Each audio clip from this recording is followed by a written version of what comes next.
আমার আমার যেটা একদম মন থেকে ইচ্ছা সেটা হলো যে আমি 90s এবং আমি মোফাজ্জলের শহরের বড় হওয়া একটা ছেলে, আমার বাড়ি সিরাজগঞ্জ, সবাই জানে। যখন কোনো ভাই বোনের খালাতো ভুয়াতো যাই হোক বিয়ে হতো, গেট ধরার টাকা, ঈদের সময় টাকা, আমরা ছবি দেখতাম, সিনেমা হল দেখতাম। এবং যখন নাজমুল সাহেব হ্যাঁ ভাই আসিতেছে, আমরা এগুলো শুনতাম। ছবি দেখাতে ছিল একটা উৎসব। মা খালা, আগে দেখতাম মা খালা রিক্সার সামনে কাপড় বেঁধে যেত যেন লোকজন না দেখে, কিন্তু আমরা একটা ছবি দেখতাম।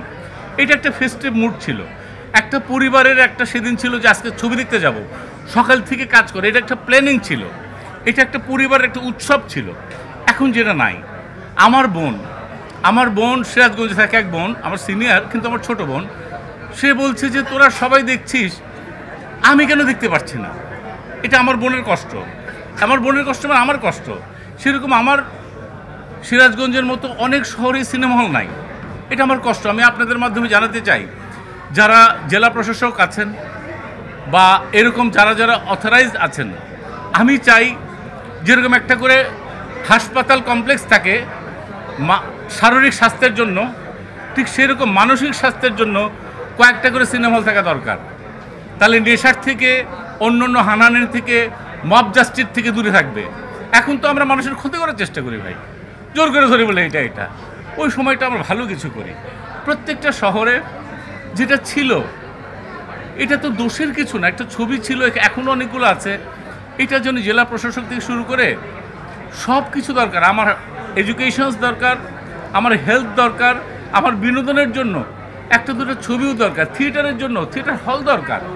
এটা সুস্থ পরিবেশ করে, সমাজটাকে সুস্থ বানায়, এটা দরকার। আপনাদের মাধ্যমে চাই এটা যেন হয়।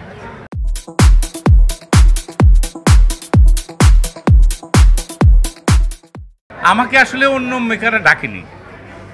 কোভিডের পর থেকে, কোভিডের আগে এক সময় কাজ করেছি। কোভিডের পরে পৃথিবীর অবস্থা, আমাদের দেশের অবস্থা এবং মানসিক অবস্থা এমন হয়ে গেল, কেউ কারোর সঙ্গে ঠিকমতো কথাও বলে না। এই যে 1.5 বছরের একটা আবদ্ধতা, পারলে টেলিফোনেও কথা বলে না। ছোঁয়াচে রোগ এমন হয়ে গেল যে ভাবলো যে টেলিফোনে কথা বলে যদি ঝামেলা হয়, মানুষকে সোসাইটির থেকে, সমাজ থেকে আমার কাছে মনে হয় বিচ্ছিন্ন করে দিয়েছিল।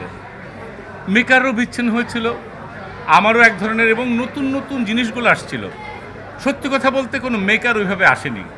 আমার জীবনের যে ক্যারিয়ার লাইফের যে অর্জন বা যা, আমি তো যাই যে বলবো না যে আমাকে নাও, আমাকে নাও, আমাকে নাও, আমাকে নাও, এটা বলা শোভন না। এটা মেকারদের দায়িত্ব। তারা মনে করেনি, তারা নেয়নি। অনেক সময় অনেক কথা হয়েছে, হয়নি।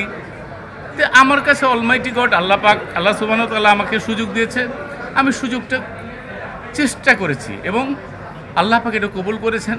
আপনারা সবাই দেখেছেন, সেটা প্রমাণ হয়েছে যে ইনশাল্লাহ ফেল করি না। কতখানি ভালো পাস করি সেটা জানি না, কিন্তু ফেল করিনি সেটা বলতে পারি। একজন অভিনেতা হিসেবে এখানে আমরা বলছি 3টা ভূত, এটা আমার এক একটা ক্যারেক্টার এক এক ধরনের আমরা অ্যানালাইসিস করি। তো আমার যেটা মনে হচ্ছে এটা আসলে আমাদের বিবেক, জাগ্রত বিবেক, এবং এটা হচ্ছে একটা অ্যাঞ্জেল। আমাদের মানুষের ভিতরে যে একটা দৈবিক অ্যাঞ্জেল, মানে ফেরেশতাগত ব্যাপার, অ্যাঞ্জেলিক ব্যাপার থাকে, সেইটা আসলে হয় কি যে জীবনে কোনো কিছু ফেলনা না, জীবনের ডানা কাটাটাও ফেলনা না, আবার জীবনে আকাশটাও দরকার। কোনো কিছু ফেলনা হিসেবে নেওয়া যাবে না।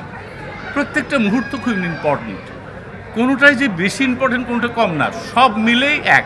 হাতের 5টা আঙুল, এই আঙুলে ব্যথা হলে কিন্তু আমরা খেতে পারবো না বা লিখতে পারবো না, এটা হলেও লিখতে পারবো না। যখন কষ্ট হয় তখন বুঝি, যখন থাকে তখন বুঝি না। তা আমরা চাই যে সবাই, আমরা যারা আছি, পৃথিবী যেরকম আছে, সোসাইটি যেরকম আছে, সবাই একসঙ্গে ভালো মতো থাকি। আমরা যেন নষ্ট করে হারায় যেন না খুঁজি।